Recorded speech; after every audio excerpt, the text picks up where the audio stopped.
باللہ من الشیطان الرجیم بسم اللہ الرحمن الرحیم الحمد للہ رب العالمین الصلاۃ والسلام علی سید الانبیاء والمرسلین واہل بیتہ الطیبین اما بعد فقد قال اللہ سبحانہ وتعالی فی کلامہ المجید وفرقانہ الحمید وہو اصدق الصادقین بسم اللہ الرحمن الرحیم فلولا نفر من كل فرقة منهم طائفة ليتفقهوا في الدين ولينذروا قومهم إذا رجعوا إليهم وقال أيضا ثم جعلناك على شريعة من الأمر فاتبعها ولا تتبع أهواء الذين لا يعلمون۔ برادران و خواہران ایمانی، القرآن سینٹر اپر ڈاربی پینسلوینیا میں سید ریاض حسین شاہ صاحب رضوی اور ان کے اہل خانہ کی طرف سے درس فقہ نمبر 3 آج آپ کی خدمات عالیہ میں پیش کیا جا رہا ہے۔ پہلے 2 مقدماتی دروس میں بڑی بینیفیشل سود مند گفتگو ہوئی اور ہم نے 10 ایشوز ریز کیے پہلے درس میں، اور دوسرے درس میں 2 ایشوز پر ذرا ڈیٹیل سے گفتگو کی، اور یہ بھی ہم نے بتایا کہ پورے قرآن مجید میں شریعت کی آیتیں کل 5 ہیں اور فقہ کی آیتیں کل 20 ہیں، یہ بھی ہم نے ذکر کر دیا۔ آج جس ایشو پر ہم زیادہ بیان کرنا چاہتے ہیں وہ یہ ہے کہ کچھ سوال ہیں جو اذہان میں پیدا ہوتے ہیں۔ پہلے تو آج ہم ان سوالوں کے جواب دیں گے۔ پہلا سوال یہ قائم ہوتا ہے کہ آدم علیہ السلام کے دور میں کوئی بھی شریعت اپلیکیبل کیوں نہ تھی؟ پہلی جو شریعت آئی وہ بتا چکا ہوں، حضرت نوح علیہ السلام سے آئی، اور وہ آیت بھی پڑھ چکے ہیں سورہ شورى کی، اور ڈیٹیل سے بیان کر چکے ہیں کہ اس میں 5 شریعتوں کا ذکر ہے۔ تو پہلی جو شریعت شروع ہو رہی ہے وہ نوح علیہ السلام سے ہو رہی ہے۔ تو آدم علیہ السلام سے لے کر نوح علیہ السلام تک جو انبیاء یا جو لوگ گزر گئے وہ کس شریعت کے تحت عمل کر کے اپنے فرائض سے عہدہ برآ ہوئے؟ یہ سوال تو قائم ہوگا۔ دین تو اس وقت بھی تھا، شریعت کی ضرورت تو اس وقت بھی تھی، فقہ کی ضرورت تو اس وقت بھی تھی، حلال و حرام تو اس وقت بھی تھا، تو اس وقت کیوں نہ ہوا؟ تو اس کا جواب، ایک جواب میں یہ عرض کروں گا جو کامن سینس سے دیا جا سکتا ہے، وہ یہ ہے کہ کیونکہ انسانیت عہد طفولیت سے گزر رہی تھی، اور جب بچہ عہد طفولیت میں ہوتا ہے تو شریعت کی پابندی لاگو نہیں ہوتی۔ تو حضرت نوح علیہ السلام کے دور تک انسانیت کیونکہ اپنا جو پرائمری جو سفر تھا وہ طے کر چکی تھی، اس لیے حضرت نوح علیہ السلام کے دور سے شریعت کا آغاز ہوا۔ یہ ایک جواب ہے، اس کے اور بھی بہت جواب ہیں مگر آج کی حد تک یہ ایک جواب کافی ہے۔ دوسرا سوال جو ریز ہوتا ہے وہ یہ ہے کہ آدم علیہ السلام کے دور میں جب کوئی کمپائل شریعت نہیں تھی تو پھر کس شریعت پر وہ چل رہے تھے؟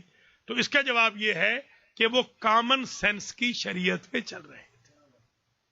انا ہدیناہ السبیل اما شاکرا و اما کفورا، ہم نے انسان کو سبیل دکھا دی ہے، ہدایت ہم نے کر دی ہے۔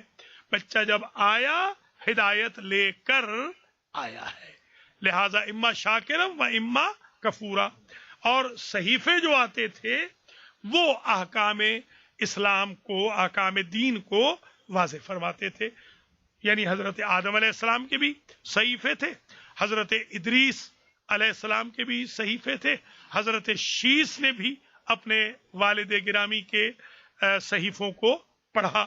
تو وہ جو انیشیل دور تھا اس میں جو کامن سینس وحی، جو اللہ کی طرف سے وحی تو آ رہی تھی، حضرت آدم علیہ السلام پہ بھی وحی تو آ رہی تھی، حضرت شیس پہ بھی وحی آ رہی تھی، حضرت حابیل علیہ السلام پہ بھی وہی آ رہی تھی، حضرت ادریس علیہ السلام وغیرہ جو دیگر بھی انوش وغیرہ انبیاء گزرے ہیں ان پر تو آتی رہی.